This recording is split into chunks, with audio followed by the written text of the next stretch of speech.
오늘은 이사야 66장입니다. 10절에서 17절까지 말씀 묵상합니다. 66장 10절에서 17절까지.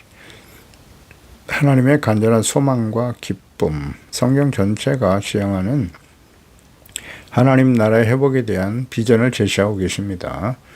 10절에서 10절 이 본 말씀은 인류를 정확히 두 그룹으로 나누고 계십니다. 하나는 예루살렘을 사랑하고 그로 인하여 슬퍼하던 참된 남은 자, 거룩하고 경건한 자들이고요. 다른 하나는 스스로 거룩하게 구별한다고 착각하지만 실제로는 가장 우상숭배에 빠져있는 자들이죠. 그러니까 하나님께서 택하신 주의 백성들 중에 이 두 부류의 사람들이 있는 것이고요. 또 불신자들이죠. 끝까지 하나님과 그리스도를 거부한 사람들로 나눌 수 있겠습니다. 하나님의 거룩성은 타협될 수 없습니다. 예루살렘의 회복은 장차 도래할 그리스도의 통치 아래서 실제적으로 이루어질 역사적이며 실제적인 언약의 성취로 이루어질 구속의 사건인 것이죠. 족장들에게 주어졌던 언약의 약속, 언약이죠. 축복의 약속이 마침내 예루살렘을 통해서 예루살렘 회복, 또 그리스도를 통해서 회복될 이스라엘, 또 열방으로 흘러가는 구속사의 연속을 주목하고 위로의 언약이 어떻게 성취되는지를 예언하신 말씀입니다. 예루살렘을 단순한 지리적 장소가 아니죠. 예루살렘은 은혜로 잉태된 하나님의 거룩한 성소인 것입니다. 이곳에 참여하는 자들의 영적 기쁨과 하나님의 나라의 구체적인 모습이죠. 하나님의 불꽃 같은 심판 앞에선 인간의 절망을 대조하며 말씀하고 계십니다. 10절에 예루살렘을 사랑하는 자들이여 다 그 성읍과 함께 기뻐하라. 그 성읍과 함께 즐거워하라고 강조하시네요. 그 성을 위하여 슬퍼하는 자들이여, 슬퍼하는 자가 있고 그 성의 기쁨으로 말미암아 성과 함께 기뻐하라. 성과 함께 기뻐하라. 그러니까 예루살렘을 사랑하는 자들은 진정으로 회개하고 하나님의 다스림을 갈망하는 참된 주의 자녀 백성들이겠죠. 그러니까 세상의 죄악과 예루살렘의 황폐함 때문에 부패하고 타락해 가는 교회와 참된 믿음을 저버리고 세속화되어져 버린 교회와 성도들을 보면서 슬퍼하는 사람들은 마침내 하나님께서 만물을 새롭게 하실 때에 놀라운 위로를 받게 될 것이다. 마태복음 5장 4절이죠. 애통하는 자는 복이 있나니 그들이 위로를 받을 것이며. 이스라엘의 회복은 단순히 한 민족의 회복이 아니죠. 온 열방이 하나님의 구원의 은혜에 참여하게 되는 하나님의 언약이 구체적으로 성취되는 일일 것입니다. 성읍과 함께 기뻐하라. 애통하고 회개하고 경건함으로 깨어있는 주의 자녀들이 누리게 될 기쁨입니다. 궁극적으로 그리스도를 통해서 죄사함 받고 하나님의 나라가 회복됨으로써 누리게 될 기쁨이지요. 그래서 예루살렘과 연합하는 것은 곧 하나님의 은혜와의 연합, 화목이겠죠. 죄사함 받고 하나님과 화목하게 되는 것. 그 성읍을 위해서 슬퍼하던 자, 이사야서 53장에 나타난 고난받는 종이겠죠. 그리스도의 마음을 품은 사람들일 거예요. 죄와 타락으로 무너진 교회와 현실을 바라보면서 애통하는 사람들만이 종말에 주어지는 참된 영광과 기쁨에 동참하게 될 것입니다. 시편 122편 6절이죠. 예루살렘을 위하여 평안을 구하라. 예루살렘을 사랑하는 자는 형통하리로다. 예루살렘을 사랑한다는 의미가 무엇인가를 잘 생각해 보세요. 그저 예배 드리고 교회를 사랑하고 형식적인 종교 의식이 아니에요. 교회나 신앙생활을 우상과 같이 섬기면 안 되고요. 예루살렘을 사랑하는 자는 진심으로 하나님의 거룩한 임재하심과 다스림 앞에 하나님을 사랑하고 경외하고 믿고 순종하는 사람들이겠죠. 하나님의 나라가 회복될 때 주어지는 성과 함께 기뻐하라는 것은 하나님 나라의 회복으로 인해서 주어지는 기쁨인 거예요. 로마서 14장 17절에 하나님의 나라는 먹는 것과 마시는 것이 아니라고 하셨습니다. 오직 성령 안에서 그랬죠. 성령 안에 있는 의와 평강과 희락입니다. 의가 회복됨으로써 주어지는 평안과 기쁨이죠. 자, 우리는 무엇 때문에 슬퍼하고 있는가를 생각해 보세요. 우리의 개인적인 결핍 때문인가요? 아니면 하나님의 이름이 땅에 떨어지고 교회가 세속화되어가는 영적 황폐함 때문에 슬퍼하고 있나요? 진정한 기쁨은 거룩한 애통함에서 일어나게 되는 것입니다. 오늘날 영적 예루살렘인 교회의 연약함을 끌어안고 눈물 흘리는 사람들만이 장차 그리스도께서 재림하실 때에 영화로운 모습으로 주님을 맞이하는 놀라운 기쁨과 영광에 참여하게 될 것입니다. 11절 너희가 젖을 빠는 것 같이 그 위로하는 품에서 만족하겠고 젖을 넉넉히 빤 것 같이 그 영광의 풍성함으로 말미암아 즐거워하리라. 위로하는 품, 영광의 풍성함, 구원의 풍요로움이죠. 어린아이가 어머니의 품에서 안정과 평안, 젖을 먹으며 건강하게 성장하듯이 하나님의 거룩한 성은 주님의 자녀들에게 영적인 은혜를 젖과 같은 신령한 젖이죠. 말씀과 은혜를 무한히 공급받으며 참된 안식과 평안을 누리며 영적으로 건강하게 성장하게 될 것이다 라는 말씀이에요. 인간이 어떤 결핍도 채울 수 있는 하나님의 절대적이고 확실한 구원의 은혜를 보여줍니다. 주의 자녀들이 누리게 될 하나님의 나라, 다스림을 받는 하나님의 나라와 궁극적으로는 영원한 하나님의 나라 천국에서의 위로와 평강을 예표하는 것이라 볼 수 있겠죠. 하나님께서 회복시킨 새 예루살렘, 하나님의 거룩한 임재하심, 하나님이 다스리시 하나님의 나라가 회복될 때 그것만이 주의 자녀 백성들의 영원한 만족이 될 것입니다. 그리스도를 보내주심으로써 이 영원한 언약이 성취되고 그리스도 안에서 누리게 될 참된 만족과 기쁨, 평안, 하나님 나라 회복과 천국에서 누리게 하실 것에 대한 예언의 말씀이겠죠. 이사야 또 60장 15절 16절에 보면 전에는 내가 버림을 당하여 미움을 당했는데 내게로 가는 자가 없었으나 이제는 내가 너를 영원한 아름다움과 대대의 기쁨이 되게 할 것이라 하셨죠. 또 내가 이방 나라들의 젖을 빨게 될 것이고 뭇 왕의 젖을 빨고 나의 여호와는 내 구원자 내 구속자 여호와의 전능자인 줄 알리라 말씀하셨어요. 이방인들이 누리고 있는 모든 것이 이제 하나님의 자녀 백성들에게 주어진다. 베드로전서 2장 2절이야 갓난아이들 같이 순전하고 신령한 젖을 사모하라 하나님의 말씀이죠. 그로 말미암아 너희로 구원에 이르도록 자라게 한다. 성경이에요. 성경 말씀이 우리를 구원에 이르도록 성장하게 합니다. 너희가 주의 인자하심을 맛보았으면 그리하라. 사람에게는 버림받았으나 하나님께는 택하심을 입은 보배로운 산돌이신 예수께 나아가 너희도 산돌같이 신령한 집으로 세워지고 예수 그리스도로 말미암아 하나님이 기쁘시게 받으실 신령한 제사를 드린 거룩한 제사장이 될지니라 하나님의 뜻이네요. 너희 예수 믿고 구원받은 그리스도인들이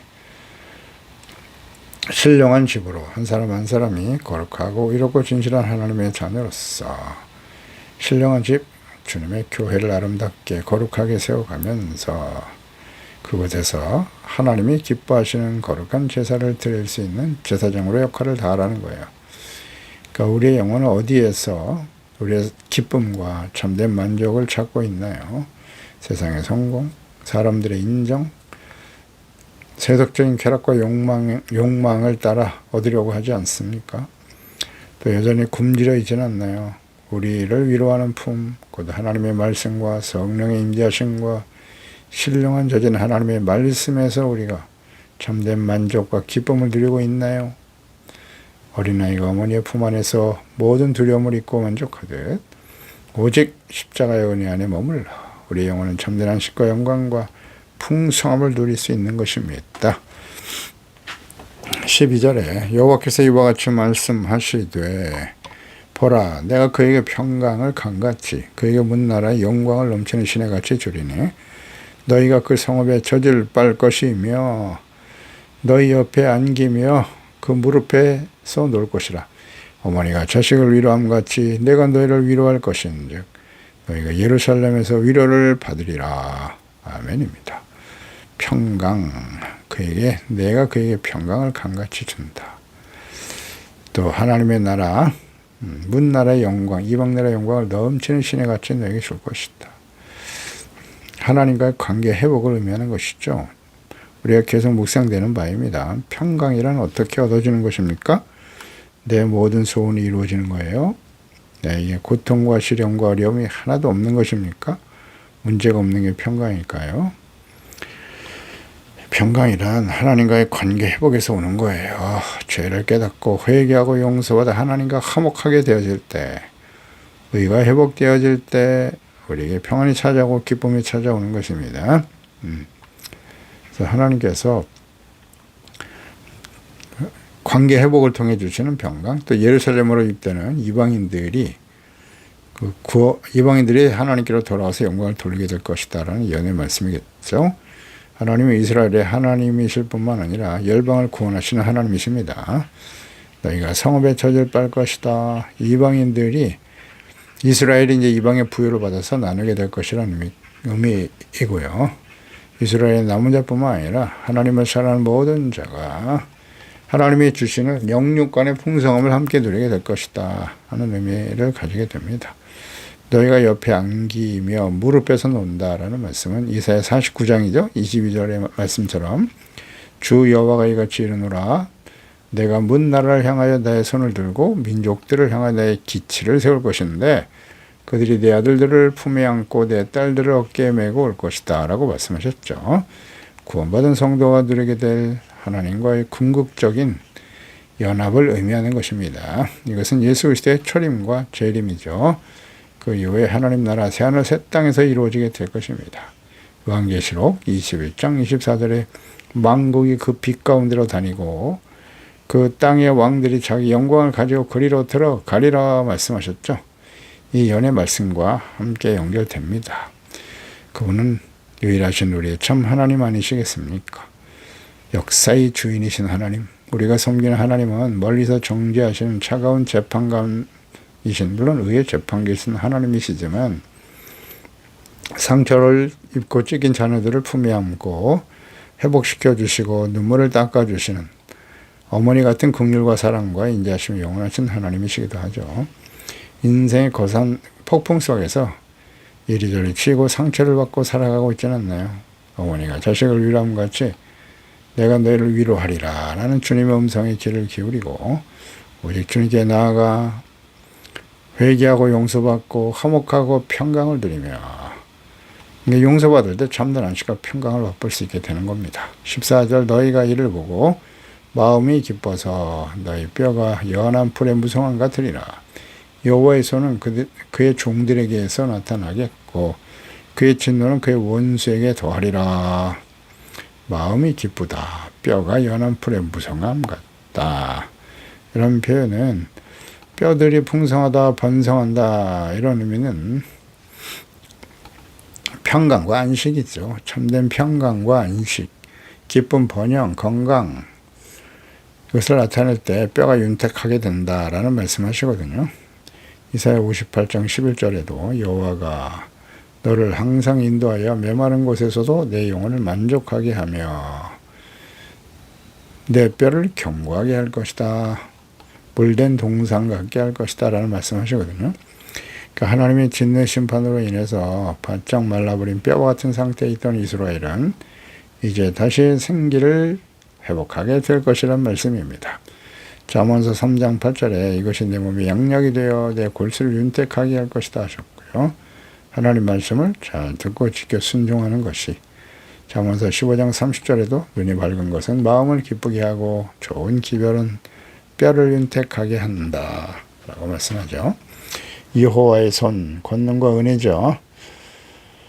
이것은 하나님을 경외하는 거룩한 자들에게 주어지는 구원과 영생에 대한 축복의 예언의 말씀이고요. 동시에 원수, 복음을 건절하고 끝까지 타협하는 죄악과 타협하고 불의를 따르는 자들이겠죠. 이들에게는 맹렬한 진노로 쏟아집니다. 그러니까 하나님의 사랑은 공의와 결코 모순되지 않습니다. 로마서 2장 7절 8절에 참고 선을 행하여 영광과 존귀와 썩지 아니함을 구하는 자에게는 영생으로 하시고 행한 대로 갚아주시는 분이에요. 오직 당을 지어 진리를 따르지 아니하고 불의를 따르는 자에게는 진노와 분노로 하시리라. 아멘이죠.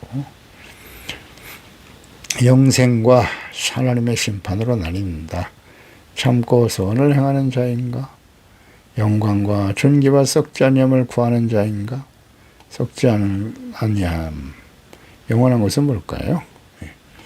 하나님의 말씀만이 영원한데 그것을 사랑하고 믿고 소망하며 살아가는 사람들이겠죠. 에스겔 37장에 보면 마른 뼈 같은 이스라엘의 모습이 나오죠. 그것이 이제 봄날의 푸른 풀처럼 생명력을 얻어 솟아나는 창조주 하나님의 놀라운 구원의 역사로 나타날 것이다 라는 말씀이겠죠. 에스겔 37장 2절에 나를 그 뼈 사방으로 지나가게 하시기로 보았는데 그 주변에 뼈가 심이 많고 아주 말랐다. 인자야 이 뼈등등이 살 수 있겠느냐. 내가 대답하시되 주 여호와여 주께서 하시나이다. 또 내게 이르시되 너는 이 뼈에게 대언하여라. 나는 너희 마른 뼈들아 여호와의 말씀을 들을지어다. 하나님 말씀을 들으니까 이 뼈들이 이같이 말씀하시기를 내가 생기를 너에게 들어가게 하리니 너희가 살아나리라. 뼈가 다시 회복되잖아요. 군대가 되어버리죠. 이와 같은 놀라운 회복과 은혜와 기적이 일어나게 될 것이다. 이것은 우리 개인에게 나타난 하나님의 말씀의 성취를 우리는 잘 알고 있죠. 마른 뼈와 같이 죽어있던 우리의 영혼이 예수 그리스도로 말미암아 생명을 얻고 영광스러운 하나님의 자녀가 되지 않았습니까? 이것이 하나님의 뜻이죠. 우리의 영적 상태는 푸른 풀처럼 생명력이 넘치고 있나요? 아니면 바짝 마른 뼈처럼 무기력한 영적인 무기력에 빠져 있지는 않나요? 주님의 은혜를 깊이 경험할 때 우리의 영혼뿐만 아니라 육신마저도 새 힘을 얻게 되는 것입니다. 더 두려운 것은 은혜의 때가 지나가면 철저한 분리, 심판의 때가 온다는 사실이에요. 하나님의 손이 내게 구원의 손으로 닿을지 아니면 진노의 손으로 임할지 둘 중에 하나예요. 네, 어렵지 않습니다. 늘 두렵고 떨림으로 항상 복종함으로 구원을 이루어가며 우리의 믿음과 이 믿음이라는 게 자기 믿음이 아니죠. 사실은 하나님과 말씀에 대한 믿음이죠. 그리고 소망을 썩어질 세상에 두고 있는가 하나님께 두고 있는가 사랑 하나님을 사랑하고 그 말씀을 지켜 순종하고 있는가를 점검해야 할 것입니다. 15절에 보라 여호와께서 불에 둘러싸여 강림하시리니 그 수레들은 회오리바람 같으리로다. 그가 혁혁한 미세로 노염을 나타내시며 맹렬한 화염으로 책망하실 것이다. 이건 심판이네요.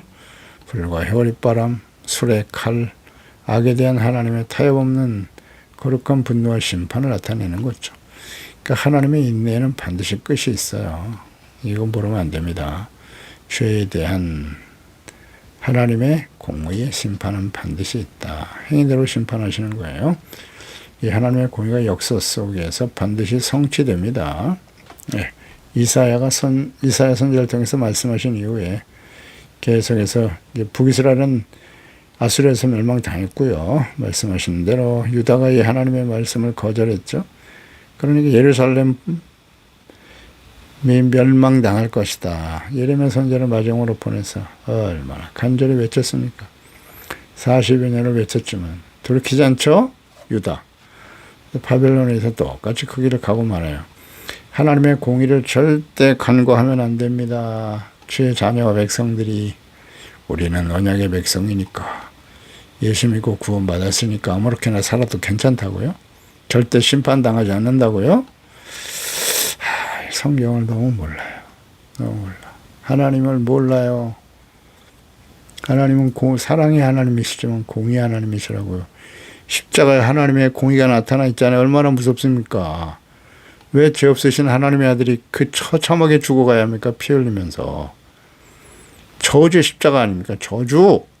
우리의 죄를 담당하신 거예요. 죄에 대해서 공의로 심판하신 거라고요. 그런데 그 예수님의 십자가의 대속의 은혜를 값없이 여기고 말이죠. 그 은혜를 헛되이 여기면서 불의와 악을 행하며 그래도 우리는 천국 갈 수 있다고요? 행위로 인한 구원을 말씀드리는 게 아니잖아요. 행위로 구원받을 사람 한 사람도 없어요. 은혜로 죄사함 받고 구원받았지 않습니까? 그럼 그에 합당한 삶을 살아야죠. 부지런히 하나님 말씀 묵상하고 죄를 깨닫고 버리고 우리는 완전하지 않다는 걸 하나님이 아십니다. 얼마나 겸손하게 자신의 죄를 고백하고 의와 거룩함과 진실한 하나님의 자녀로 살아갈 수 있도록 성령의 도우심을 구하며 항상 근신하고 깨어있느냐. 이게 중요한 거잖아요.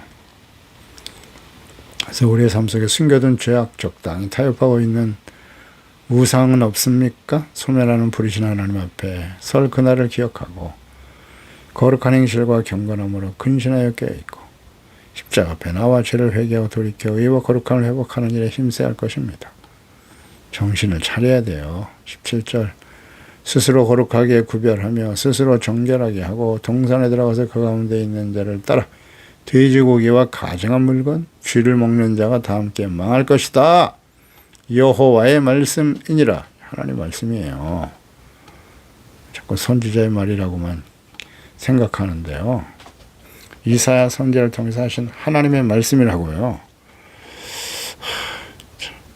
위선적이고 외식하는 모습을 보여주죠. 거룩하게 스스로 거룩하다고 생각하는 거잖아요. 거룩하게 구별하고 스스로 정결하다고 생각하고 경건의 모양은 있으나 경건의 능력을 부인하는 우상 숭배자들에 대한 책망의 말씀이지 않습니까? 그들은 스스로 거룩하고 스스로 정결하다고 착각하고 있었단 말이죠. 인본주의적인 외식하는 종교적인 행위를 의미하는 거예요. 거룩해지려고 하는 위선적인 사람들이죠. 결국 가증한 돼지고기, 쥐와 부정한 식물을 탐닉하는 영적 타락으로 이어지게 되는 거예요. 이들은 겉으로는 종교적이지만 속으로는 철저히 하나님을 멸시하는 자들이죠. 레위기에 분명히 부정한 것을 가까이 하지 말라고 하셨는데요. 공개적으로 범죄하는 이 행위가 곧 하나님의 권위에 대한 직접적인 조롱이자 도전이죠. 오늘날 교회에 출석하여 주님의 이름으로 기도하고 찬양 예배도 드리지만 마음에는 세상의 가증한 풍속과 세속적인 욕망 이걸 그냥 그대로 수용하고 즐기는 형식적이고 위선적인 교인들의 모습 오늘 우리가 쉽게 발견할 수 있지 않나요? 하나님께서는 이들이 심판의 날에 다 함께 망할 것이다 라고 단호하게 선포하십니다. 참된 믿음은 오직 하나님의 말씀이 정하신 대로 하나님을 섬기는 거예요. 자신의 취향이나 시대정신에 맞춰 예배를 변질시키는 모든 시도, 자의적 신앙, 우상숭배입니다. 스스로 파멸을 초래하게 되는 겁니다. 우리는 스스로를 거룩하다고 포장하면서 실상은 은밀한 세속적인 욕망에 빠져서 세상 정욕이 주는, 쾌락이 주는 돼지고기와 쥐를 탐닉하고 있지는 않나요? 주일에는 거룩한 예배자로 앉아있지만 평일에는 세상의 성공, 물질, 하나님보다 재물이 주인이죠. 돈의 종노릇하면서 육체적인 쾌락에 탐닉하는 우상을 따라가고 있다면 우리 역시 이 말씀대로 멸망의 대상이 되고 말 것입니다. 잘 말씀을 묵상해 보세요. 이 하나님께서 이 말씀을 주의 백성들에게 하신 거예요. 주의 백성들. 다시 한번 강조합니다. 성경은 누구를 위해서 주신 거라고요? 하나님의 자녀 백성들을 위해서 주신 거예요. 누가 이 말씀을 들어야 한다고요? 하나님의 자녀들이. 이스라엘, 예수 믿고 구원받아 하나님의 자녀들이 되어야 될 말씀이고 경고입니다. 하나님은 우리의 외식하는 종교 행위에 절대 속지 않으세요. 하나님을 만널히 여김을 받지 않으십니다. 다 알고 계세요. 우리 동기까지. 즉시 내가 은밀히 즐기는 가정한 것들을 십자가에 못 박고 내려놔야 됩니다. 스스로 만든 종교의 틀, 스스로 거룩하게 생각하다라고 생각하는 걸 다 부수고 오직 성령님의 인도하심을 따라 심령을 청결하게 하여 통회하는 마음으로 주님께 기도해야 됩니다.